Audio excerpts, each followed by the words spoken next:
watching this video, chances are you're not scared of a good ride and time spent in nature.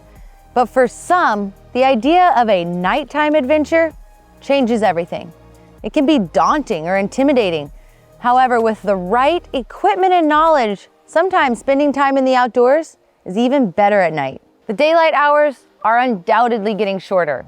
If only we had night vision. A crucial piece of the pie though, when we're talking about night riding, is of course the light choice. Lights have gotten much better and more varied than they used to be, to the point where it can be overwhelming to know what you really need. Today, I'm gonna share some trailside examples so you can find the right strength of lights for your riding enjoyment. Now, this is gonna work with any light brand, but today, I'm using Magic Shine lights.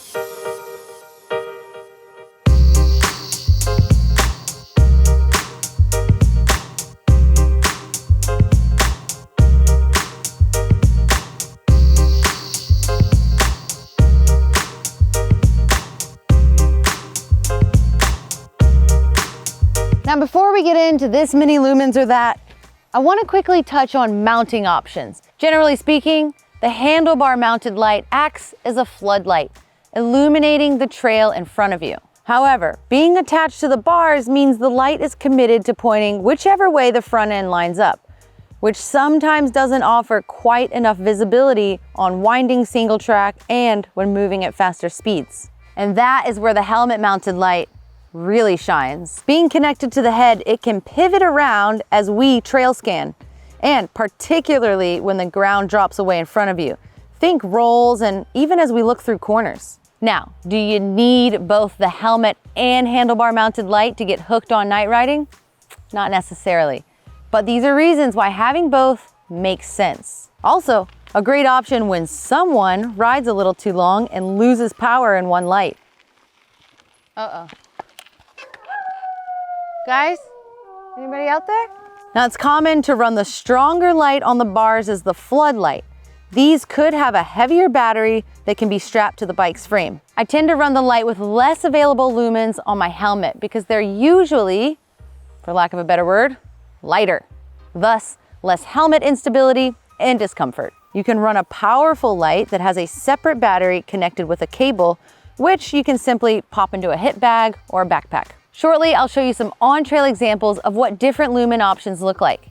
And then you can get a real feel for exactly what I'm experiencing. But in the name of science, we don't want to change too many things at once. So I'll run the headlamp at a consistent low setting so we can really focus on the output of the handlebar mounted light. Lumens are essentially the SI unit of luminous flux. But more simply, they're a basic unit to measure brightness. This brightness is a major factor when it comes to which lights are going to work better in different scenarios. The bar light on the left is set to 300 lumens, similar to what we get from a basic headlamp you'd use camping. The same light on the right is set to 2,500 lumens. Compared to a regular halogen car headlamp, that's actually quite a lot. So, no wonder you can see more. How's about a staggering 12,000 lumens? I mean, it's essentially daylight. But is it too much? Let's take these settings out onto the single track, see what they look like. Cruising along smoother climbing trails or even up the dirt roads to access the trails, the 300 lumens is pretty sufficient. At this setting, this particular light has a claimed runtime of 85 hours, but it's still a good option to preserve the battery life of the light when it's not crucial. It's also a handy note to give your eyes time to adjust to the nighttime light by running less lumens when possible. However, you can see that when we increase the speed and technicality of the trail, especially when descending, the 300 lumens on the handlebar feels a bit lacking, and as a result, my riding can get a little sketchy. Let's go extreme. Let's compare the highest setting of this light at 12,000 lumens. Now at this setting, the claimed runtime of this light is 2.5 hours, which could be a factor on those longer rides for sure. So again, I suggest using the higher settings when you need them most. Now with this many lumens, it means we can see really far ahead, which is good because then we can prepare better for the features coming up, especially at the speeds we're gonna be moving. Similarly to how we would use our daytime running lights in our vehicle and then our night lights and our high beams, these particular lights have many different settings to optimize the life and strength, as I alluded to earlier. Now, with that being said, all the lumens all the time isn't exactly the approach we want to aim for. There are times when we're commuting in traffic and the highest setting at 12,000 lumens is too aggressive for other riders and drivers. One of the lower settings, around 800 lumens, could work better here and prolong the life of the battery by hours. Earlier today, I lined up a bit of an experiment because I want to know from what distance away can I spot a feature on trail in the daytime. So join me as we go back in time and see how that went for me.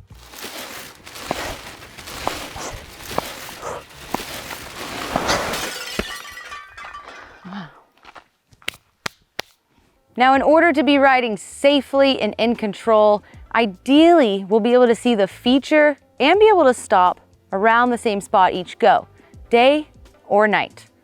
Now I'm gonna use this little cone here as my reference point. When I see this cone out on the trails, I'm gonna stop wherever I am, kind of like a game of green light, red light. From there, we can know the distance or throw of a particular light setting in that environment.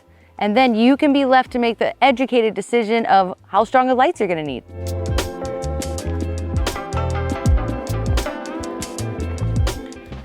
Now, I chose this climbing section because I think it's a good starting feature.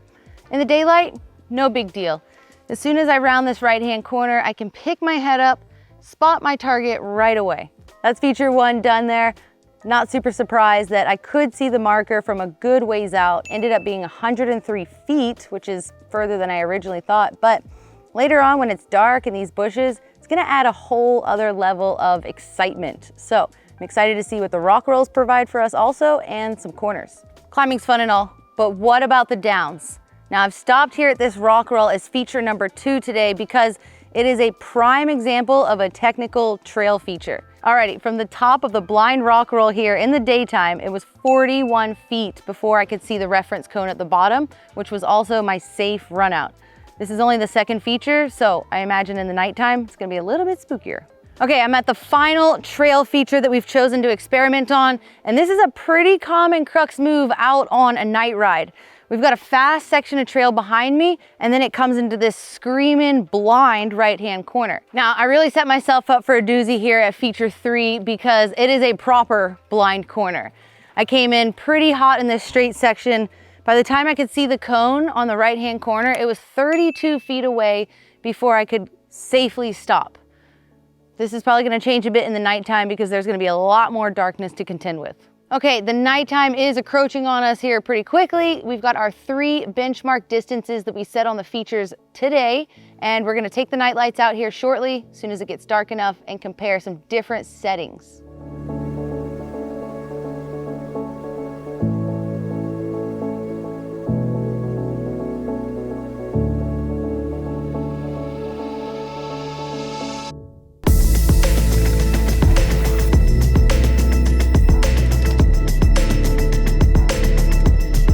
All right, back on the climb trail, 800 lumens, here we go. I'm looking for a little orange cone. Okay.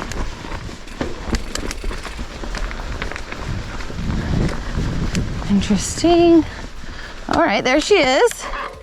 2,500 lumens on the climb trail. Will we be able to spot the cone sooner?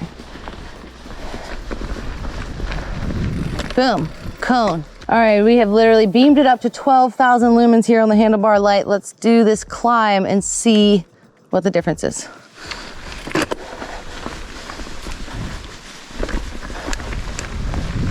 Boom. Well, it's pretty enlightening stuff. I don't think it was a huge surprise that I could spot the cone and the feature here on the climb earlier with those 12,000 lumens, but honestly, on this particular climb, maybe not imperative to have all of that strength. Just to throw some numbers out there, with 800 lumens, I could spot the feature from 58 feet away. With 2,500 lumens, it was 79 feet away.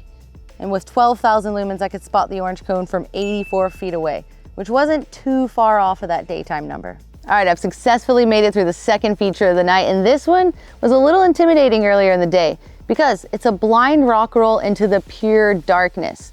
Now, in the earlier daytime, I could see the feature and the safe run out from 41 feet away and come to a safe stop.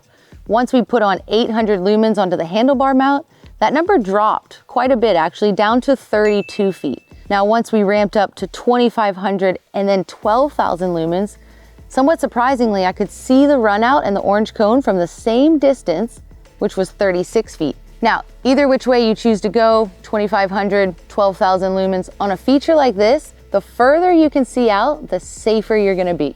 Now, taking it back to the daytime earlier, this corner, no big deal. I was easily able to spot it from 32 feet out, and that means I could safely adjust my body position, do any trail speed maintenance that I needed to, and I felt comfortable. Now, you take the daylight away, we added 800 lumens onto the handlebar mount, and all of a sudden, that distance shrunk down to 13 feet. Now, that's quite notable, considering I was coming in with some speed, and I had to really skid to a stop there. From there, we went up to 2,500 lumens. That distance grew quite a lot, up to 22.5 feet. And then with 12,000 lumens, I was able to spot the corner and the orange cone here from 25 feet away. Now, that's quite a big difference in the numbers, but especially on a trail section like this, when you're moving at speed and there's some make or break moments, honestly, I'll take 12,000 lumens. Overall, I had so much fun today getting to use these lights and doing a little comparing and contrasting along the way.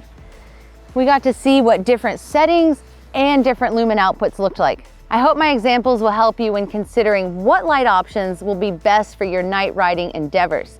Thank you so much for checking out today's video, and make sure you subscribe to the channel for all things mountain bike related.